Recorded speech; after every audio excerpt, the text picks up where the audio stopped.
All right, welcome back to the Storm Tracker podcast. I'm Marcus Benjamin. He's Frank Tucker. And we're representing, of course, Miami.rivals.com, CanesCounty.com, the Crib, South Florida. And also we have our affiliates, 305 Sports, New Era Prep, so on and so on. A high school football week is in the books, albeit it was week 0. And a lot of these games did not count. Most of them did not count. But I think we saw a lot from some of the great players of South Florida. And I'm sorry. Hold on one sec. My dog is. Hold on. Okay. I'm sorry, bro. What is wrong with you? Stop that shit.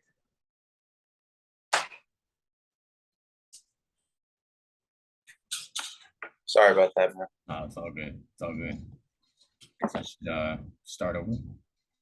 Yeah. All right, welcome back to the Storm Tracker podcast. I'm Marcus Benjamin. He's Frank Tucker, and we are going to talk about a variety of topics, but we're going to dive into high school football, the Miami commits, the Miami targets, as well as go into, some fall camp stuff. Mario Cristobal had a lot to say about a lot of different guys this week. And then we can also touch on this whole stadium talk, this whole new stadium that John Ruiz and company are looking to have over there at Tropical Park. But first, and then, of course, I just want to shout out the Crib, South Florida, of course. Frank runs that. And then, of course, 305 Sports and others like New Era Prep are all contributors to the site. So did want to touch on the Miami commits over the weekend and kind of what they did. We saw Robbie Washington as well as his brother Robbie Washington, of course, for Miami Palmetto in action. We saw Nathaniel Joseph as well as Ruben Bain, a Miami target. And of course, we saw JJ and JoJo, Jeremiah Smith and Josiah Trader in action this week. But I actually kind of want to start with a guy that's from South Florida who's actually, may or may not still be a target, and that's Brandon Ennis. Brandon Ennis went up there to Georgia with American Heritage to play Lowndes, and he had an amazing game. And I know, he's committed to Ohio State, and people watching this are probably like, why is he talking about Ohio State commit? But he is a South Florida kid, and from what I hear, he's still on the radar for the Hurricanes. So we are going to continue to talk about it probably until he officially signs with the Buckeyes or whoever. So that was the performance for me that kind of jumped out amongst all of them. There were some other great performances as well from Jamari Ford out of Miami Northwestern, scored 3 touchdowns, took a punt back for a touchdown as well. But the Miami commits in particular that did ball out was Robbie Washington. Robbie Washington had an outstanding game. Took a kickback for a touchdown. You were there, Frank. Just kind of give me your thoughts on the Washington Twins and the Chaminade targets as well. Yeah, for Palmetto, the passing game it has gotten better since last year, but the amount of targets Robbie Washington gets at this moment probably aren't up to the standard that he probably deserves, right? In high school, that kid is a 10 to 12 target type kid on another team. And Palmetto's a very good squad. They got, a number of Power 5 players on the roster. They got Willis McGahee, son. They have Ja'Cory Barney, who's a 2024 4-star kid. They have Derek Bowler, who's a 3-star that's targeted by a number of Power 5 programs. So he really stood out on limited touches.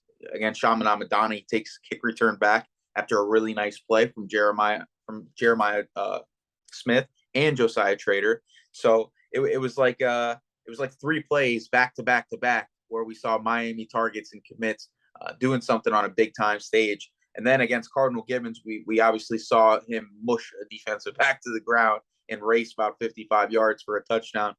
for me, the most eye-opening thing with Robbie was the speed from last year. I think he's gotten a lot better. I just think he's gotten a lot better as a receiver. He's become a more complete football player. He's completely acclimated to the South Florida area, seeing that he was in Tennessee before that. The kid is special. There's just really no way to go around that. And then talking to him after the game, you just sense a higher level of maturity from the kid as he's growing into that role as an ambassador of that 2023 class. He's one of those key players, and he's continuously rising up recruiting rankings as he goes towards early signing day, where he will eventually be a Miami Hurricane. I'm excited to see what he does as both an outside and inside threat for the Miami Hurricanes to the next level. He did talk about them mostly seeing him as a slot receiver when he does get to Miami. But I think with him and Ray in the fold in the slots, I think you got two guys that could potentially replace X and Keyshawn Smith whenever that time does come. Yeah, the highlight that pretty much everyone saw was exciting. I mean, Robbie's just an exciting player. He's one of those electric players from South Florida. I think besides Ray himself and Brandon Ennis, those are probably the most electrifying players. And you can argue in the state and the country for all three. Robbie is a guy that jumps out on when you watch his tape. It's just like wow, it just amazes you. Just his speed, his change of direction, his quickness, and as you mentioned, he can stiff arm you as well. So yeah, I mean he's just an amazing talent for the Miami Hurricanes to have, and he reaffirmed that he is committed to the Hurricanes this week. I mean, there was some smoke about him not liking the situation at Miami, but it seems like that has been resolved, probably as a result of our reporting, and now everything seems, flowers and dandelions over there with the Washington Twins and Miami. So now you mentioned Ray as well. I was at the game where Nathaniel Joseph was in action against Miramar. Now this game was a snooze fest. It was boring. It was just not fun to watch at all. It was 0-0 pretty much throughout the entire contest until the end, last minute of the game. Nathaniel Henry used to play for Central, now at Miramar, scored, and it was underwhelming performance from Nathaniel Joseph, but it's not like it was his fault or anything. He just doesn't really have a lot of chemistry with the new quarterback there. Now that Hezekiah is not there anymore, he's going to have to really kind of teach the new young quarterback there how to find him.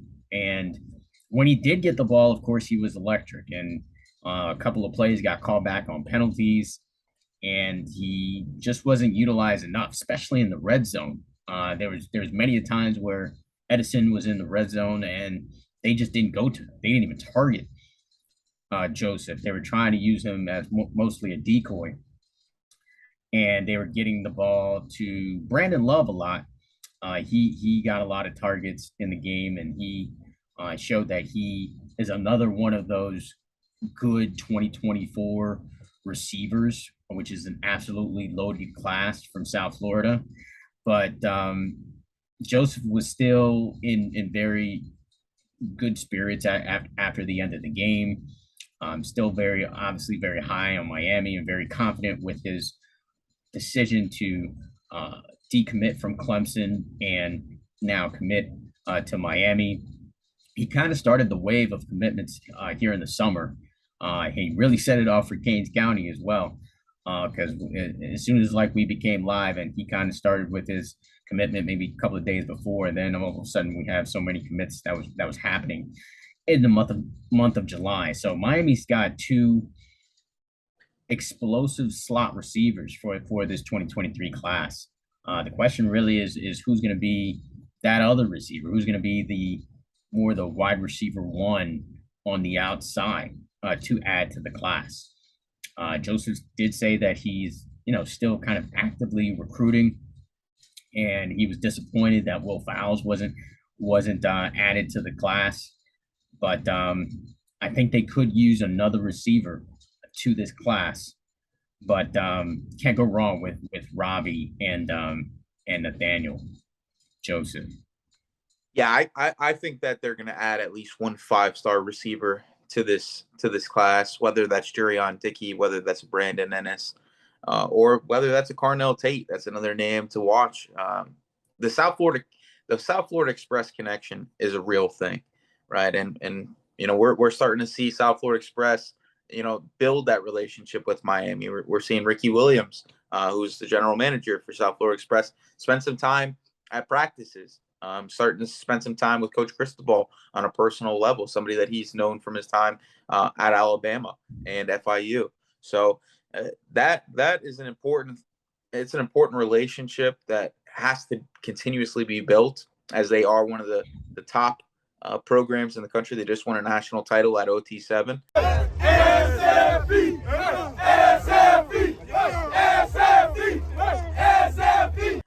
Back in June.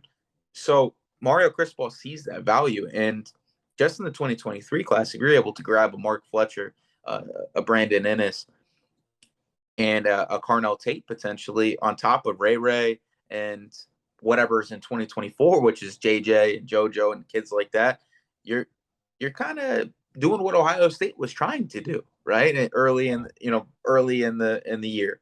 And I think Mario realizes, and we're going to touch on this a little bit later, that there's a gap in talent at the University of Miami. And to bridge that gap, you have to get the elite kids in South Florida and throughout the state of Florida. And that includes Brandon Ennis's, and that includes Ray Josephs, and that includes Robbie Washington's and Mark Fletcher. So, I'm looking forward to how this class closes. I know, we're at 17 right now, 17 commitments, and we haven't really seen that same flow of commitments as we did in July and into beginning of August.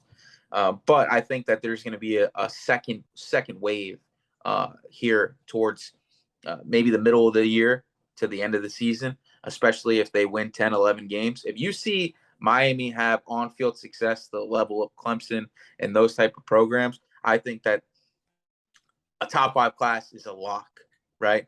Now, obviously, you got to go out and do that. We got to get over the hump of losing to the Virginias and the Dukes and the Pitts. But if you win those games you're supposed to win, right? Say you only lose the Texas A&M and the Clemson game, you're in a position to grab almost any kid that you want, because now you're starting to see the change that everybody was talking about, not just in recruiting, but in development of the kids and on-field play.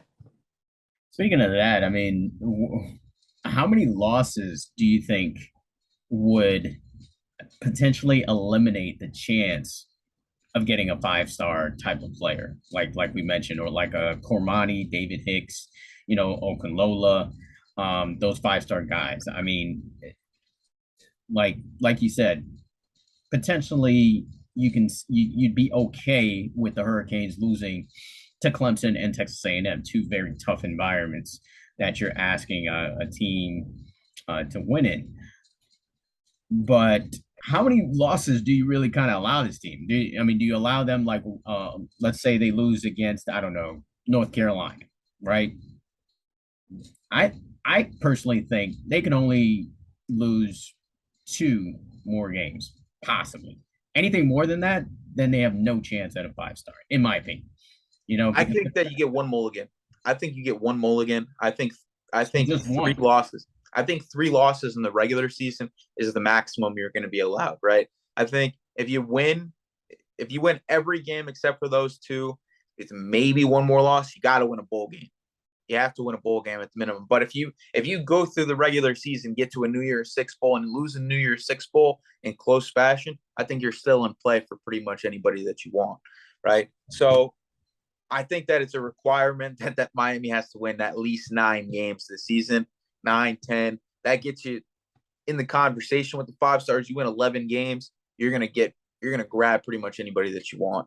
I think Miami's aiming at playing 14 games this year, right? I think if you lose to Clemson twice, it hurts from a fan perspective, but you're not there yet, right? We're not there in the trenches. That there's a reason that Miami's recruiting potentially 7 offensive linemen in the 2023 class.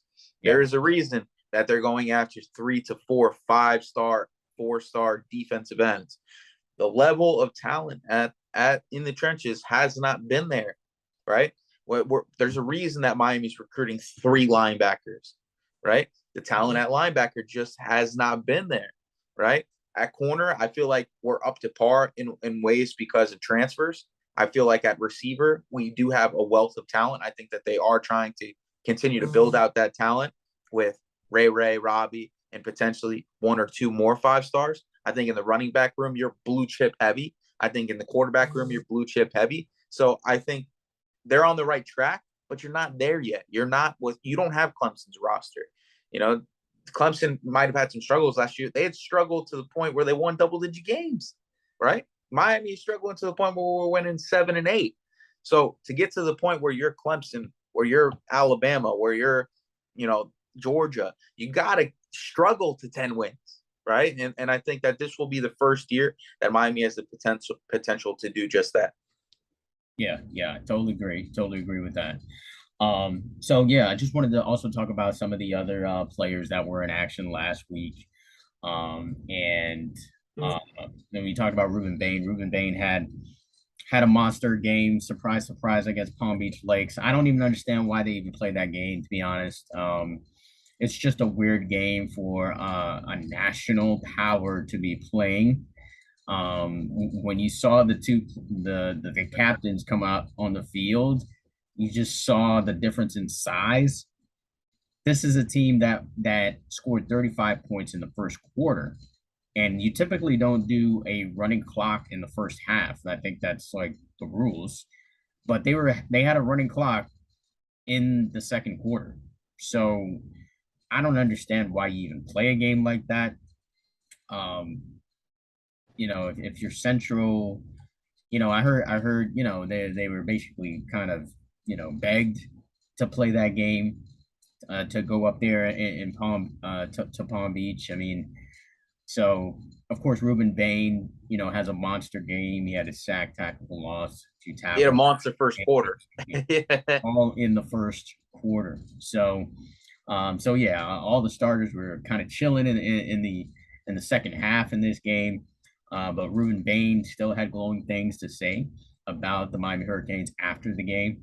Our correspondent Najee Tobias was there talking to him and just kind of getting his take on the Hurricanes, and he's still very high on the Hurricanes. And I still think this is a 2-horse race between Alabama and Central. I mean, the fact that he said that he speaks to Nick Saban, the head coach, almost every day or every week, he said.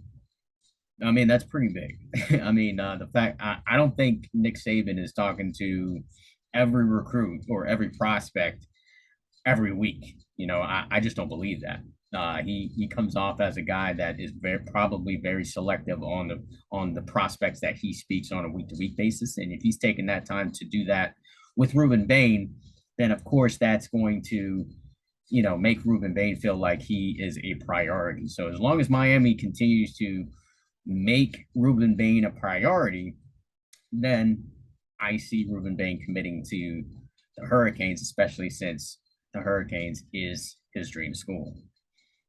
Yeah, I listen. I got a good feeling about Bain with Miami, but not as great as I do like a Samson Okunlola, just because of the fact that, just like you said, Nick Saban is on top of this recruitment.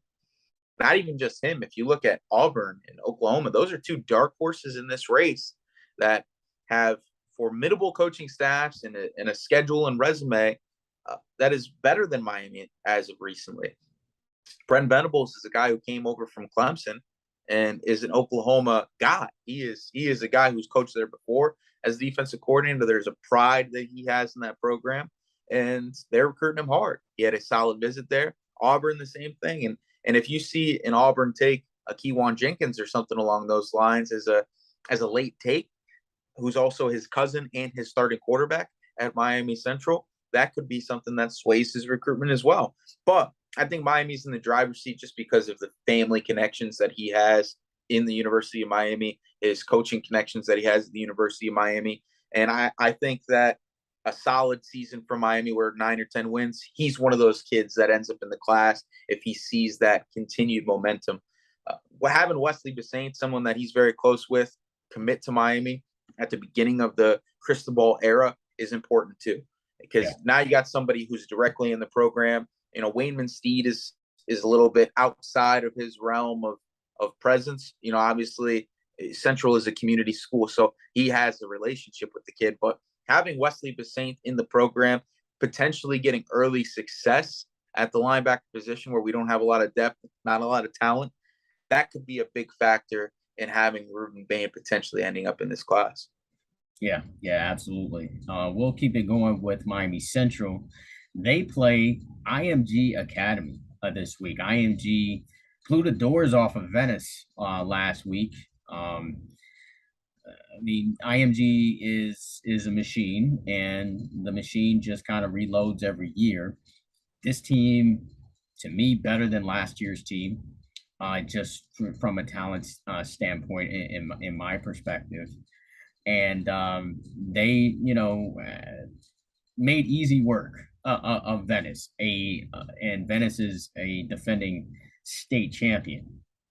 Jarrett Gibson, arguably, or maybe not so arguably, the best running back of the 2024 class, went off for 250-yard runs, I believe, with his first 2 carries.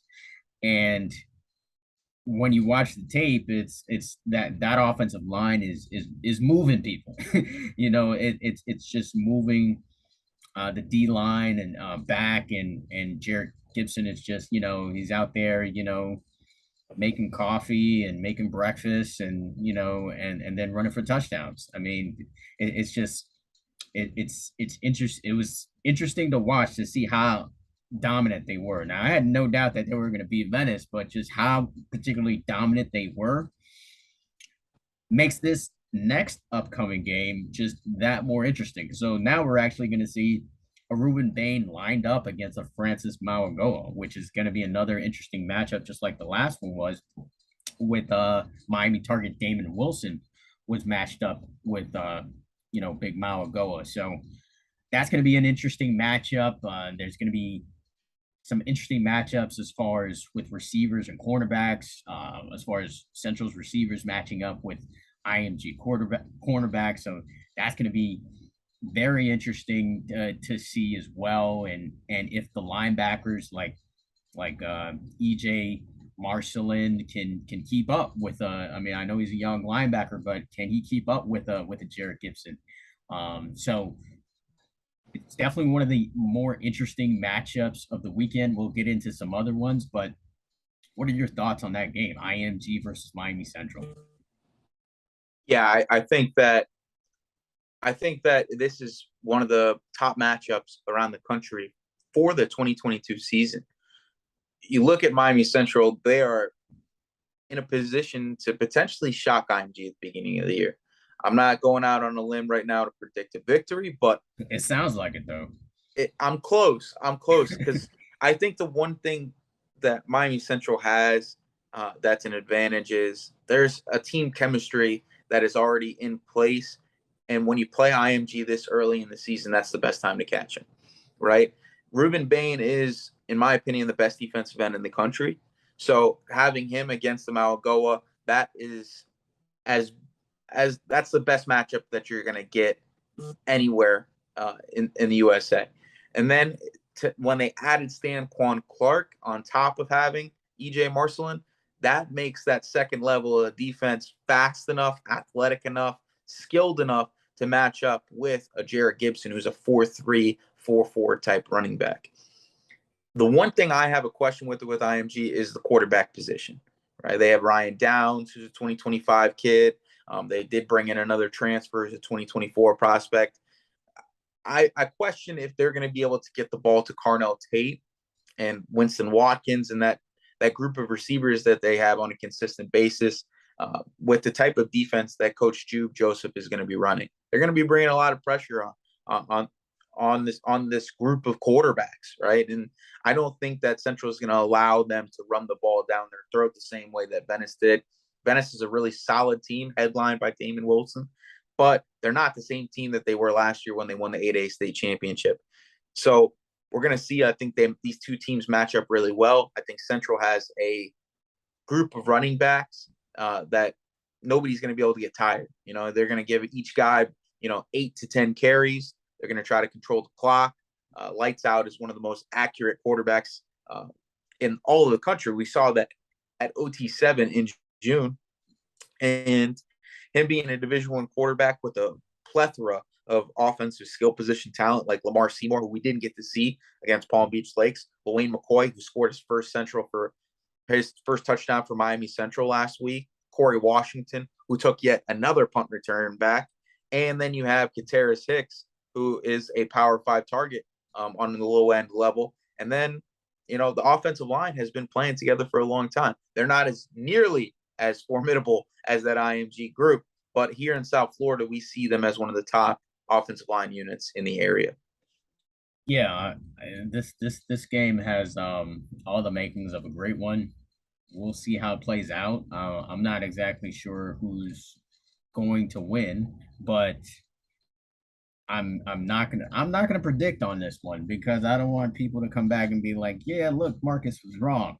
I'm more mad about being wrong than happy about being right. So I'm just going to predict that it's a good game. So hopefully it is. Either way, I'd be pleasantly surprised if Central like blew them out. No chance. That's not happening. That's the one scenario that would totally blow my mind. Every other one wouldn't so much. So we'll see what happens there. That game is Friday night at IMG, and another Miami team that is traveling up to that area is Northwestern is taking on Venice, and Venice wants to redeem themselves. Northwestern went up to Orlando Jones last week and really represented for the crib and beat up on Jones. I think it was 42-24 ended up being the score. Jamari Ford, like I said, had a huge game. Tiger looked pretty efficient out there from what I saw with the highlights. So Northwestern is, they're Northwestern. I mean, they probably are not the best team out of South Florida, but you take them out of South Florida and they could probably beat every team in Florida, So they're that good, aside from IMG, in my opinion. So it'll be another matchup where we'll see what Damon Wilson does again.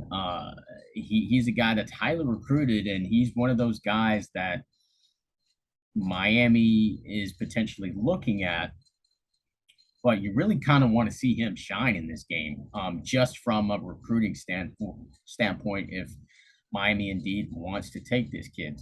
So will he or will he not? Which that's really going to be the question in this game. Are we going to see Damon Wilson really kind of impose his will in this game? And I'm guessing probably not, because Northwestern kind of plays a quick game with the offense, and they don't really kind of allow you to pin your ears back and really get to the quarterback.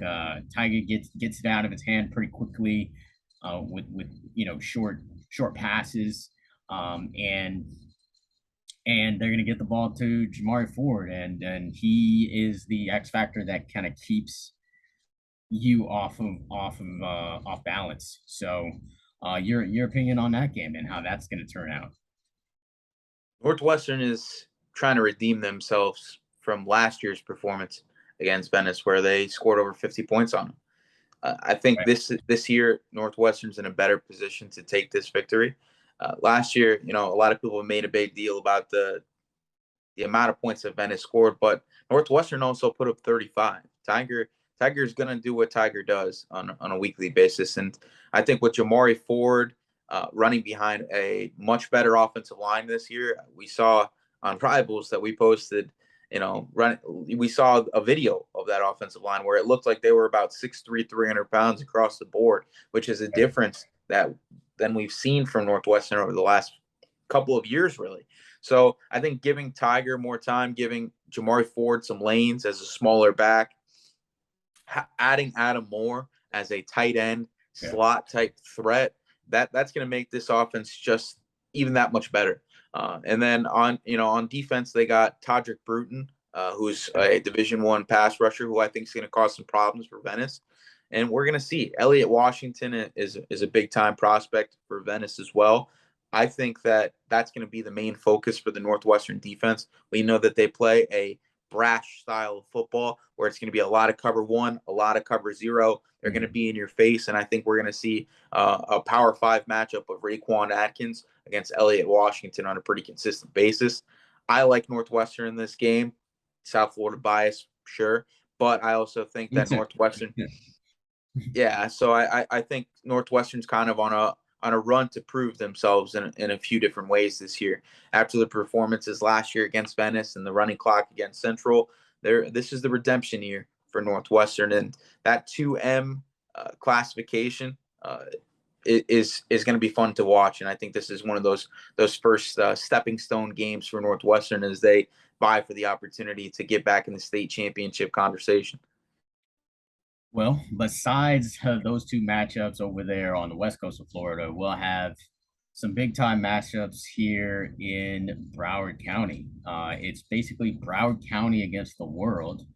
And it's just crazy, the concept in itself, that a county has so many good teams that can match up against the world's best. It's almost like kind of like soccer, where you could have the all stars from the MLS play one good team from Europe, and likely that Europe team is going to win.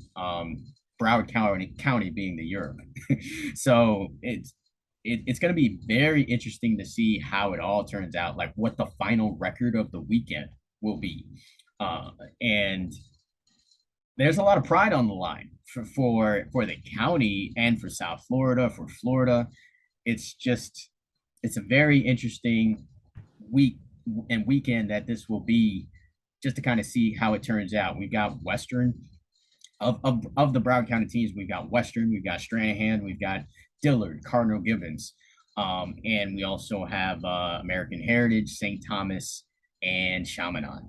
Definitely the best of the best when it comes to the state. I mean, those are clearly, to me, the best teams in the county, and you could arguably those are the best teams in the at least a few of those teams are the best in the state. So out of all the matchups, which one are you most excited about? I think there's two of them. I think that Heritage Los Alamitos game, Los Alamitos is led by Malachi Nelson, Makai Lemon.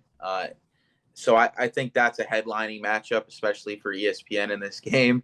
We're going to be seeing that matchup on a big time network. So watching that game live on TV for the fans is going to be kind of a foreshadow of what college football is going to be looking like over the next few years.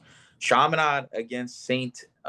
John's, that's going to be the best matchup of the weekend, I think, because those are two top 12 teams in the country. St. John's is one of the best teams in Maryland. I think they have to play a national schedule because they've been removed from state play just due to having so much talent. They are the IMG of Maryland. Yeah.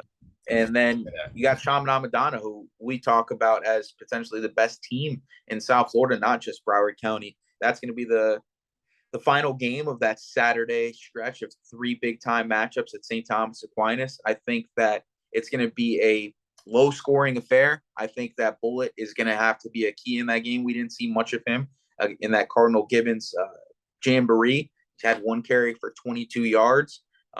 So Davion Gowes, this is going to be the breakout moment of the year for him to start it out. And then I think we're going to see a lot of JJ and JoJo against a group of defensive backs that are probably going to be solid, but not to the level that is going to be needed to stop those two monsters on the outside. And then if you do focus all your energy on those two guys, you got Edwin Joseph in the slot. You also have Kyle Washington, a 2025 kid that we might be talking about in a couple of years, and then speedy Dwayne Thomas, who's going to be playing as a running back wide receiver, a guy that had over 1,200 yards of total offense last year. I'm excited to see Chaminade finally kick it off this season because this is one of the most anticipated teams we have talked about in some time. And I think that they're going to be in national championship conversation if they can run through that schedule. Yeah, yeah, absolutely. I mean, it's hard to say for me what game I'm most excited about. But I would agree. I'm as far as the South Florida teams, I am most excited to see. Um, there's three for me. It's really Chaminade, Heritage, just to kind of see them in action live again, and then seeing Dillard, just to kind of see them against a pretty good opponent from outside. Those three for me are going to be the ones I'm most excited about, and of course, plenty of Miami targets in all of these games that are going to be played. Chaminade, we already know JoJo, JJ, Zaquan Patterson, Chris Ewald, Davion Gauss, as you mentioned. For Heritage, we got Brandon Ennis, Damari Brown in that game. St. Thomas will have Chance Robinson playing there, as well as Conrad Hussey as well. And we also on that day will have Nathaniel Joseph. They're going to be playing Cedar Grove. They're traveling to Georgia. I believe that team's in Georgia's Cedar Grove. So we'll see what they do there. That's also on Saturday night. Jones is playing Coco, which is going to be interesting to see if they kind of bounce back as far as Malik Bryant, if he's able to kind of bounce back with his team against Coco, who was very close to winning a state championship last year over Cardinal Gibbons. And yeah, those are really kind of the best matchups here. And then Columbus plays Benedictine. We'll see how Columbus looks.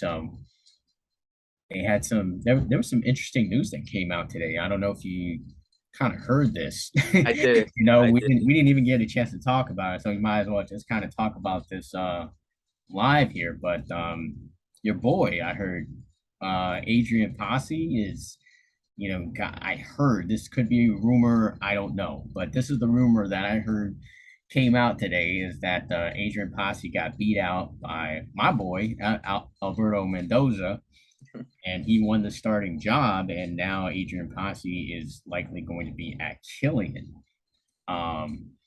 So interesting news for a player that just committed to Auburn.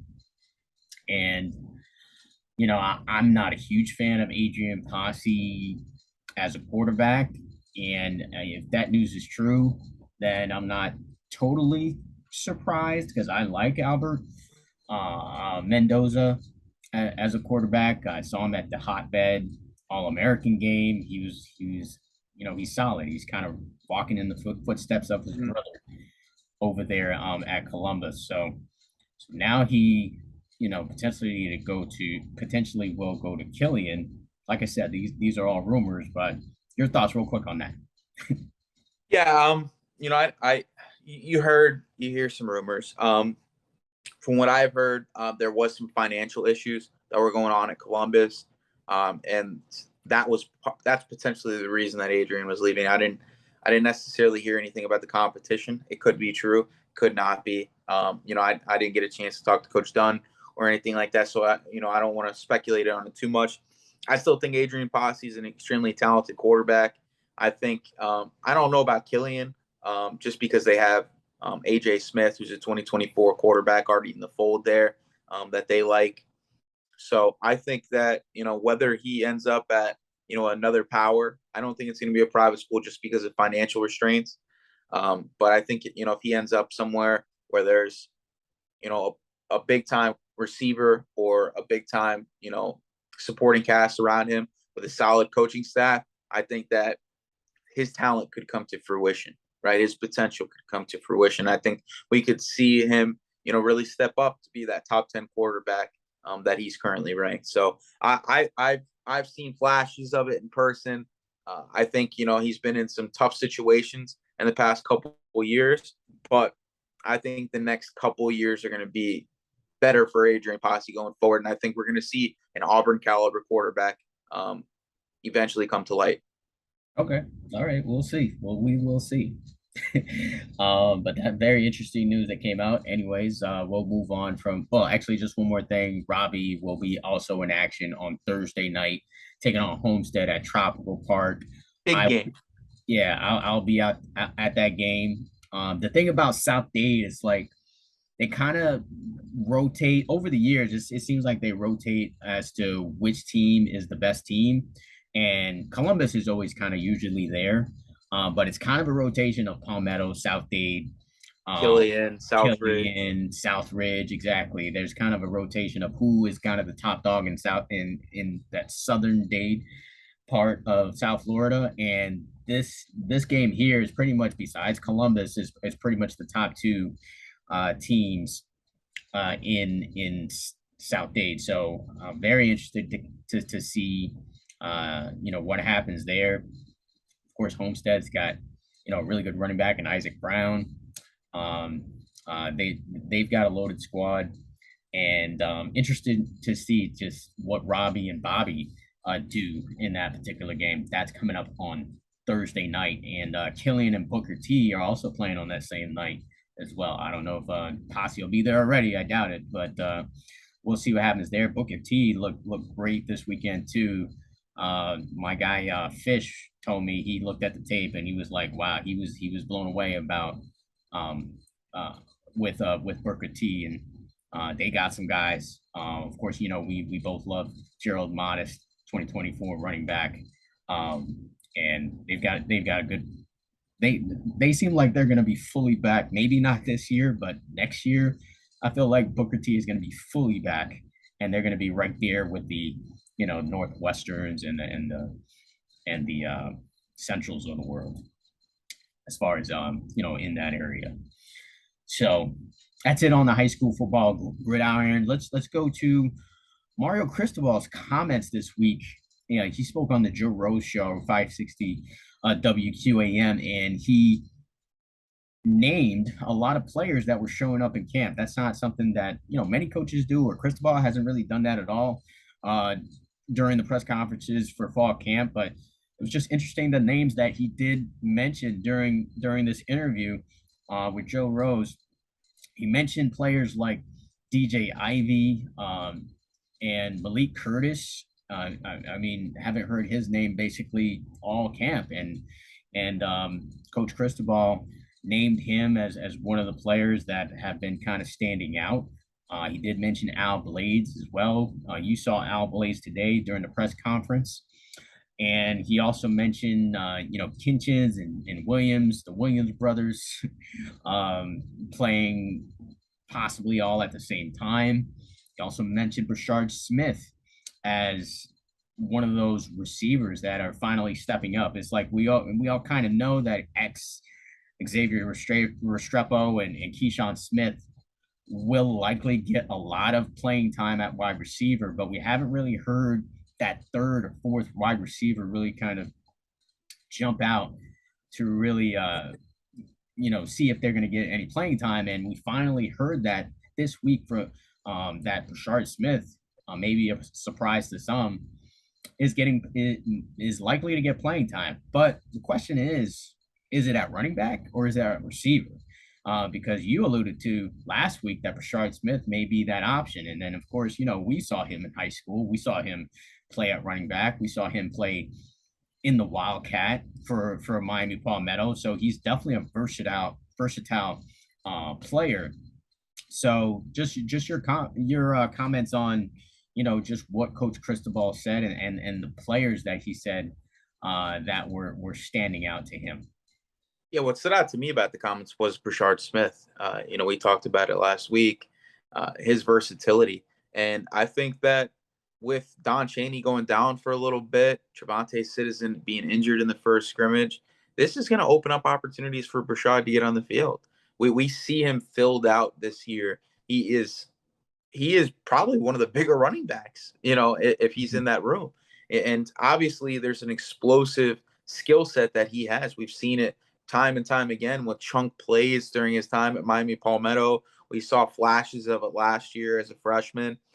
I think that Miami right now doesn't have a CJ Verdell type running back on the roster, the traditional running backs on the roster. And I think Mario Cristobal likes the idea of having multiple backs. I think Josh Gaddis likes the idea of having multiple backs. And right now, there really isn't that receiving back on the roster. You got Parrish, who has the ability to do it. You got Rooster that Jalen has Knight, the yeah.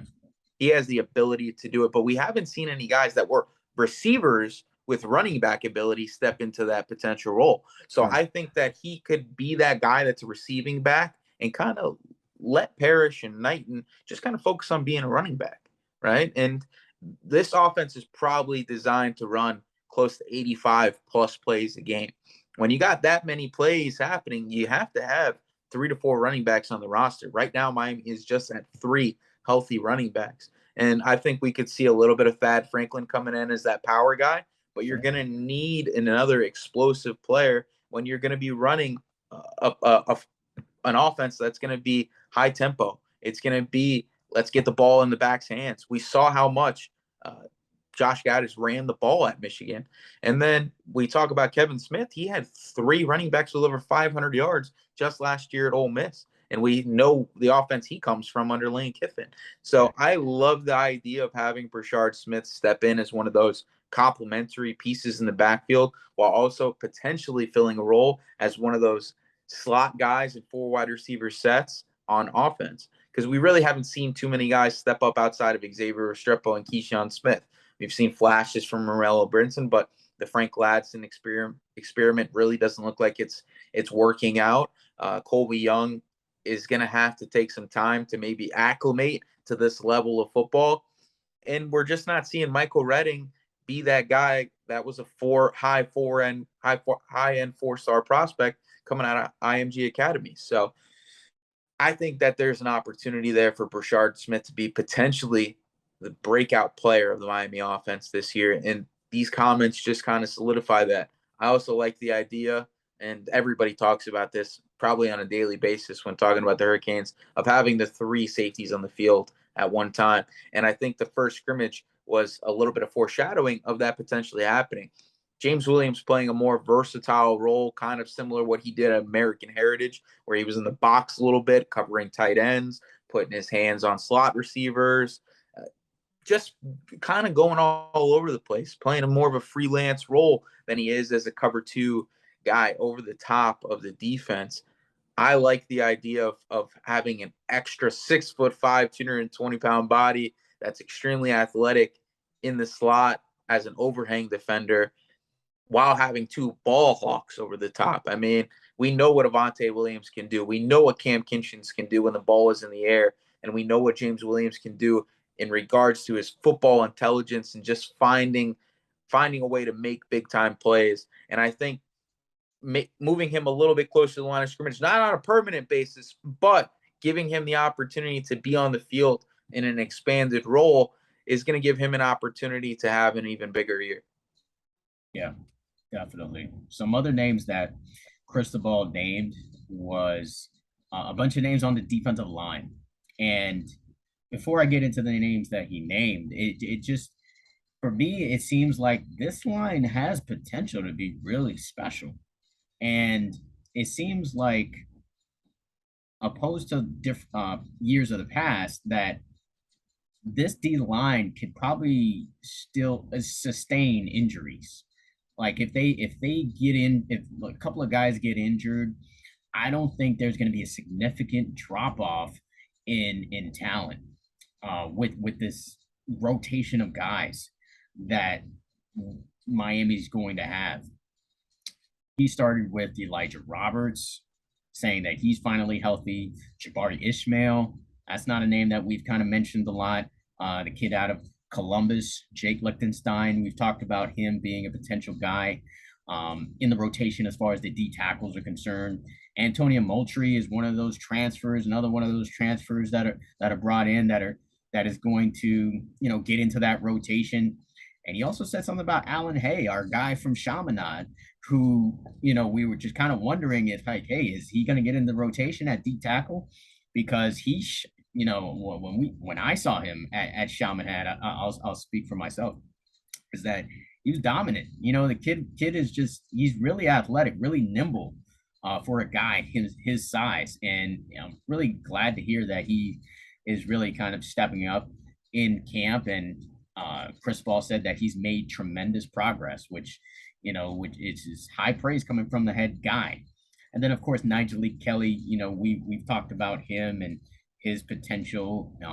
Like probably has the highest ceiling of all the defensive linemen currently on the roster, because he was just at Dillard last season, and he's already making a lot of headway already. And then he also mentioned Cyrus Moss and Thomas Davis out of Lowndes. So when you hear all of those names, and that's not really mentioning the projected starters of Jafari Harvey and possibly maybe Harrison Hunt at that other D tackle position, or Daryl Jackson, or Mitchell Agude, without mentioning those guys, and then you name like this long list, you have potential to be an elite defensive line this season.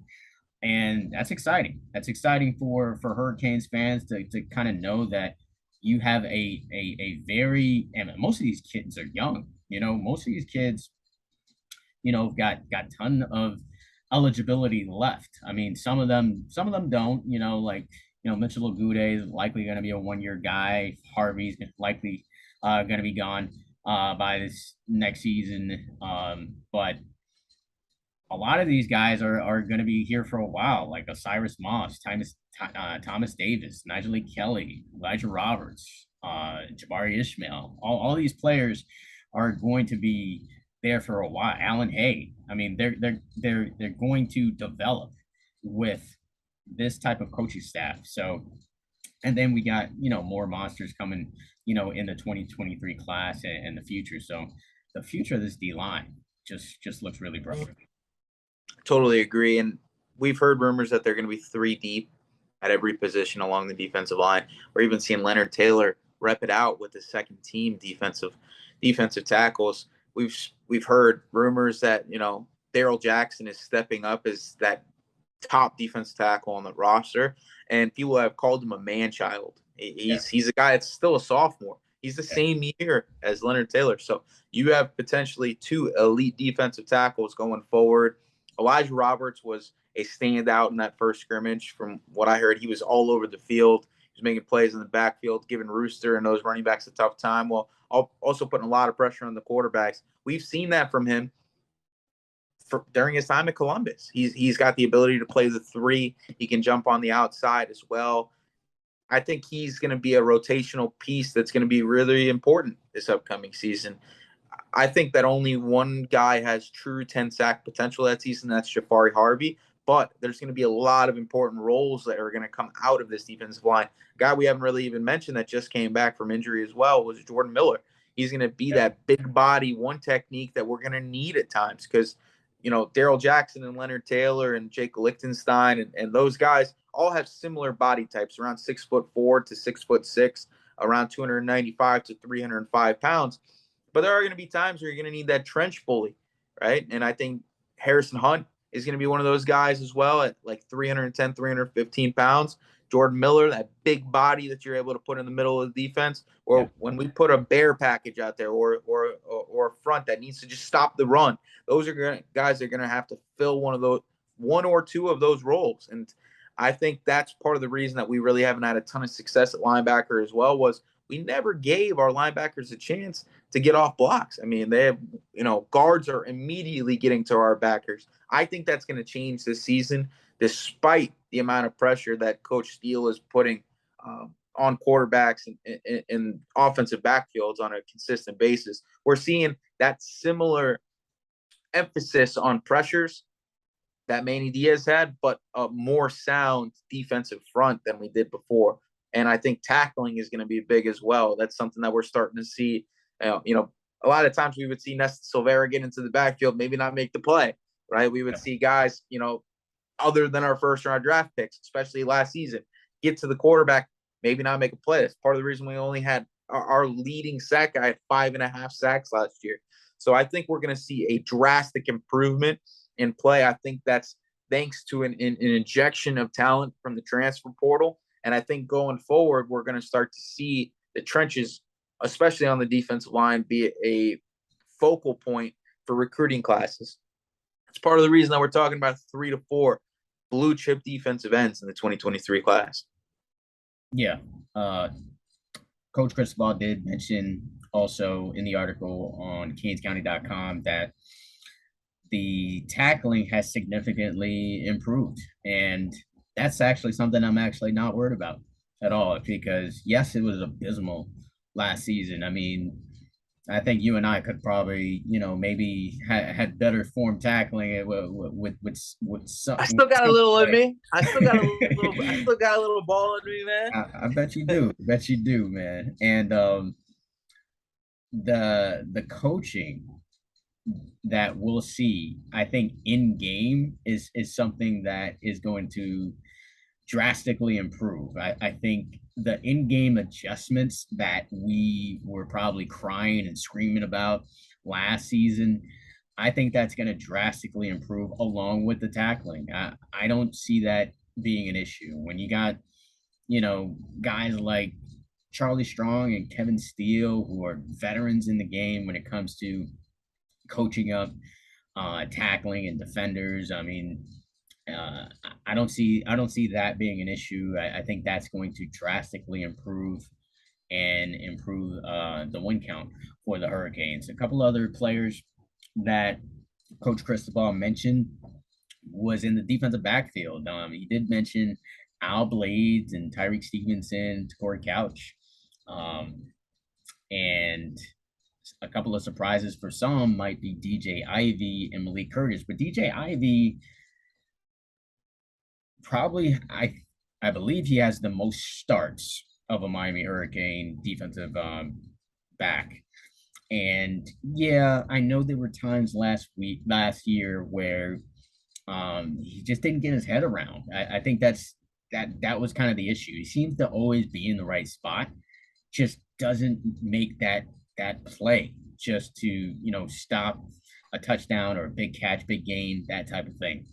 And I think with coaching, now that you got Jamil Adai in there, who's coached some of the best in college football as of late, I think that changes, and I think that is going to be the difference for DJ Ivy. DJ Ivy is your prototypical cornerback when it comes to size is concerned. I mean, he's got the speed. He's always had the speed since South Dade, and now he's really kind of filled out size wise, and all he needs is just some technical things to help with his game, and I'm sure that's being driven home to him. And the way that Coach Cristobal described him, though, he said, "I can't speak highly enough of him." So that's pretty high praise coming from the head coach. So I think it's very likely he'll get playing time. But the question is he going to be the starter on the other side? Because I'm pretty much going to pencil in Tyreek Stevenson is going to be one of the corners on the outside. But is DJ Ivy going to be that second corner when the depth chart comes out? I think it's coming out next week after this next scrimmage this weekend.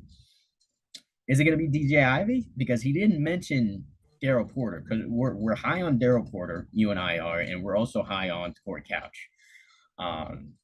So I'm thinking it's got to be, somebody's going to get left out here, right? Or they're going to just constantly rotate DBs? That's not very common. I mean, rotating linebackers, rotating defensive line, that's pretty common on every football team. But defensive backs usually not rotated in and out like that. So who's the odd man out here, Frank? Yeah, I think you Sharpie in Tyreek Stevenson and Corey Couch. Corey Couch at that nickel corner spot, which isn't going to be on the field all the time. You're going to see times where we have those three safeties in the field, and James Williams is going to be playing that overhang defender spot.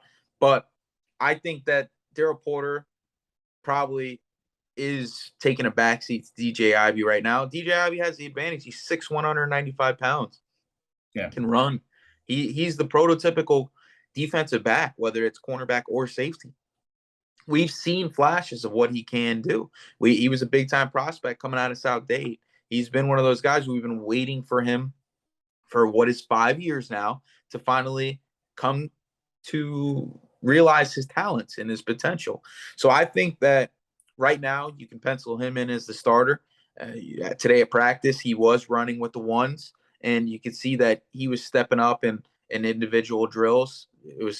But Coach Adai has raved about Daryl Porter as well. He recruited him out of American Heritage. He saw him as a building block defensive back for him at West Virginia. So him bringing him with him to University of Miami after a year at Georgia, I think is also a telltale of what the staff sees out of Daryl Porter as well. I just think 5'10", 185 pounds, you got to play lights out to be able to beat the guy who's a fifth-year guy in the program, and he also has had some success. We've had some failures, but you could also attribute that to potentially the previous coaching staff. You could attribute that to the previous scheme, not getting enough pressure on the quarterback, not playing sound enough in our zone concepts, right? I mean, Manny Diaz was notorious for running void zone concepts, right, where that leaves defensive backs out to dry at times. So we could see that breakout year for DJ Ivy. I do think that there's going to be a semblance of a rotation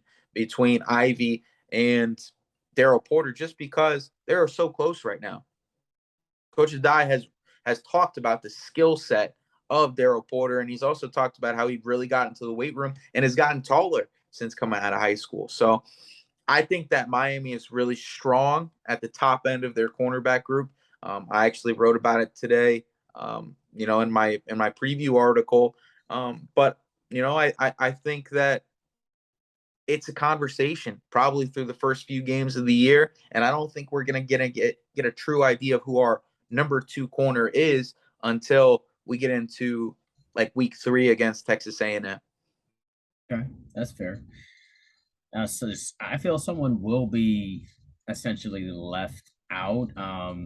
I could see them rotating like the nickel corner spot. I could see them rotating a guy at that spot in different certain situations if they feel And Al like. Blades is going to play too. Al Blades is going to play at a number of different spots. So you're going to see Yeah, guys, right? I think the that's first two games are cupcakes, right? yeah, You can't overlook anybody, but those are games that Miami should win by significant margins. yeah, So you're yeah, going to see a rotation of guys in those first 2 games, and you're going to get an idea: is DJ Ivy starting to turn his head around? yeah, Is yeah, he going to become that guy that is able to get 3 or 4, 5 interceptions this season opposite Tyreek Stevenson? Because we've seen Tyreek Stevenson play really well, but we know his role is not a ball hawk. He is a physical corner that will come up and tackle. He's going to get a lot of PBUs, but you need a guy who's going to go be that ball hawk on the other side, because that guy's going to get tested, yeah, right? Because Tyreek Stevenson is the known commodity. This guy was a starting cornerback at the University of Georgia as a freshman. So yeah, we know the talent is there. He was a 5, blue chip level prospect. We know yeah. what he brings to the table. The other side is going to be tested consistently by what is probably going to be Max Johnson at Texas A&M. So I think that the first 2 weeks are going to be a kind of a growth period for the cornerbacks, and we're going to kind of see who takes that job by the horns and ends up being that cornerback too. Yeah, I mean, I was going to mention about Al Blades, and I think Al Blades is kind of this Swiss Army knife type of player that can play, essentially like a third linebacker type of spot if needed, and then also can be way back there at safety as well. So it really says a lot to the depth of Miami at defensive back. And we're saying all this, and we didn't even mention Gilbert Frierson, who's now listed as a defensive back who shined in the spring, who also I think potentially could be, in the rotation, especially in short yardage situations. So they got great problem here. I mean, I don't remember the last time they've had this kind of problem. They usually have other problems. They usually have other problems that we don't like talking about as far as depth is concerned. So just to see that they've got this amount of depth on both the D line and the defensive backfield, I mean, it, it's it's definitely a step in the right direction for the Miami Hurricanes. So the last thing I wanted to speak about before we kind of shut this down is this whole stadium talk, man. John Ruiz is really adamant about building a stadium over there at Tropical Park, and the renderings did come out at late last night, and I'm not gonna lie. So I'll let you know what my stance was before I saw the renderings. I feel like we don't need a stadium. the the stadium is kind of it's not of great importance to me when it comes to building a championship program. You already play at a world-class stadium that hosts the Super Bowl on like every 5 years, the national championship every 5 years or so. You play the Orange Bowl there. I mean, it's a world-class stadium as far as how the country and the world sees that stadium, and you're playing that as your home stadium. Now, on the flip side of that, I don't kind of like that it's shared with the Miami Dolphins, and the fact that you see all of this Miami Dolphin, memorabilia or whatnot, it makes you feel like you're not playing necessarily at home. It makes you feel like you're playing in someone else's house, which you literally kind of are playing in someone else's house. They just kind of change up the decorations when it's your game. So that part of it, I kind of understand that. So that was my take before I saw the renderings. But when I see the renderings now, I'm just like, all of a sudden the feeling of the Orange Bowl has come back to me. Like, oh, I remember how great the Orange Bowl used to be. I remember how it felt like this was like our house to kind of go into. I remember how it used to be a feared stadium or an intimidating atmosphere. Now, the Hard Rock can be intimidating if it's packed, but when it's not so much. And for games like Duke and maybe Georgia Tech or something like that, it's not going to be all the way full. Let's just call it what it is. But with a game with a stadium potentially like how what was put out last night and all over social media today, it has potential to be just a stadium that is innovative. Like it's a stadium that has potentially a roof that is transparent, which I don't think there's any stadium in the country like that. And for it to be retractable, so you still get the elements of South Florida, and then if it's indeed a dome, you get to protect it from the elements, which we all know it rains a lot here, and you get that sound inside, and then you'll only have Miami Hurricane memorabilia inside. So you'll feel like, okay, so this is potentially Miami's home. So that those are the emotions that kind of were stirred up for me when I saw this. Now I do know, yeah, this stuff costs money like everything else. Is it going to cost, taxpayers money or whatnot, or is that whole deal? And do you really need it? Is it really worth it when you already play at a world class stadium? I'm kind of, on both sides, but I'm more so now on building a stadium because of the feeling that it invoked in me.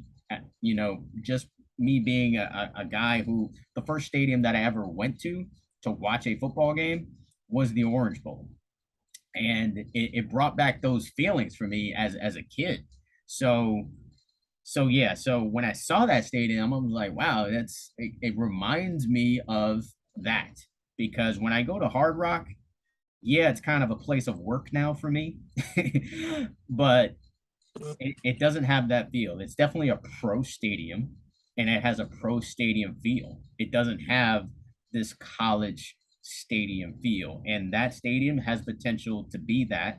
and that and it has potential to have an environment like a real college football like environment. So I mean, those are really kind of the thoughts that came up for me when I saw that. You?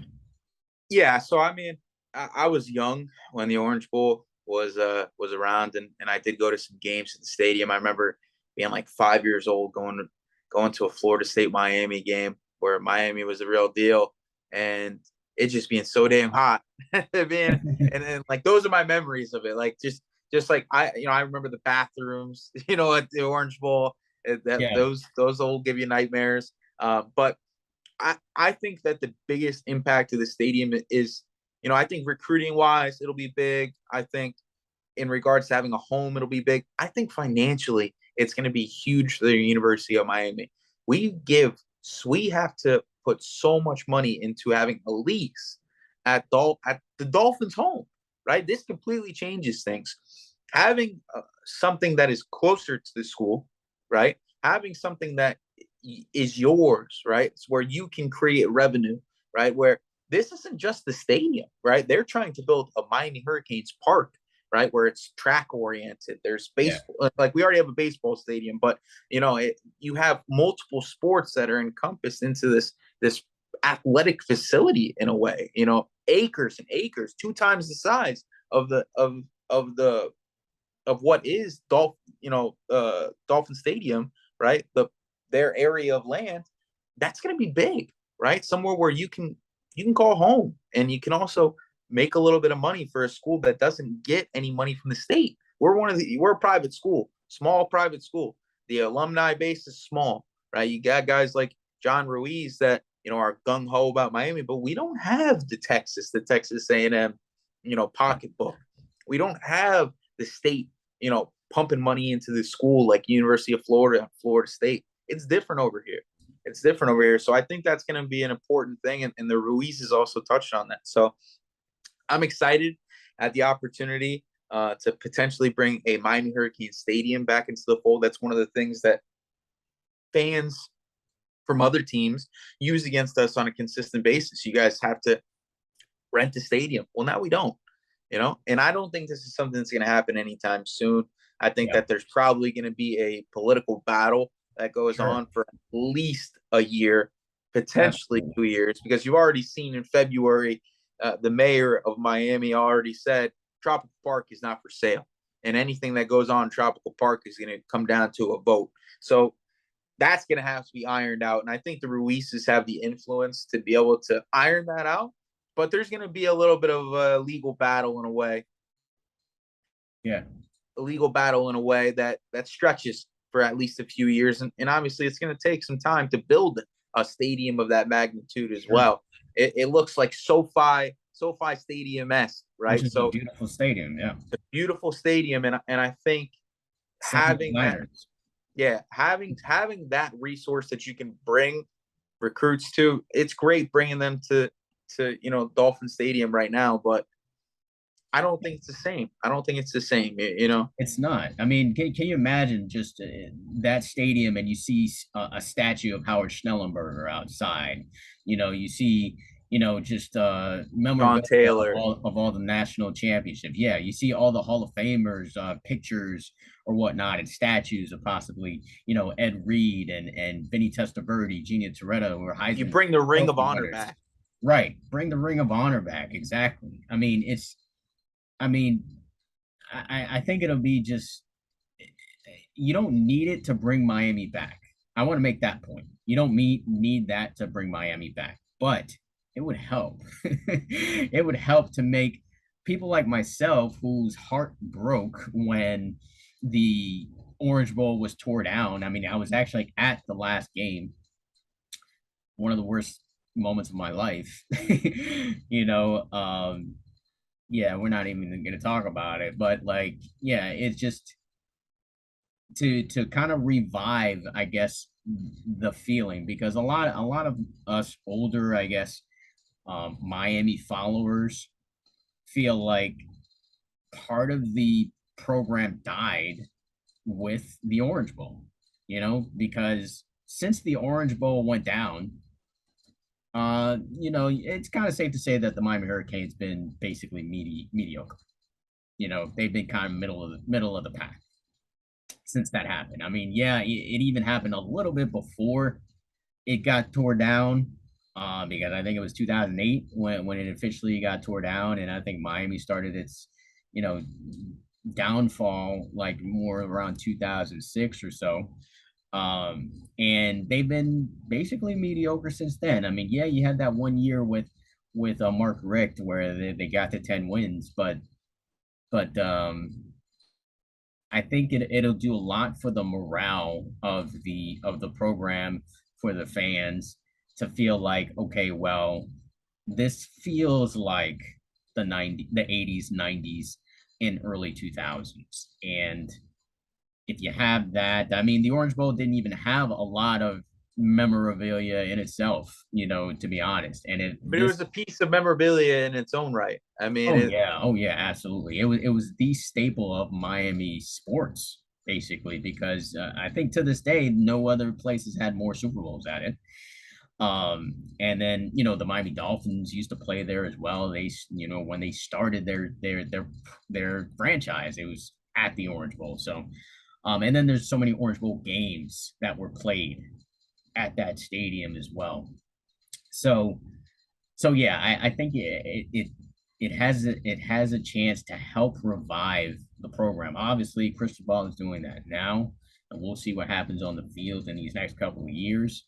But if you also couple that with a new stadium that you can call your own, then all of those elements combined, that's when you can say Miami is officially back.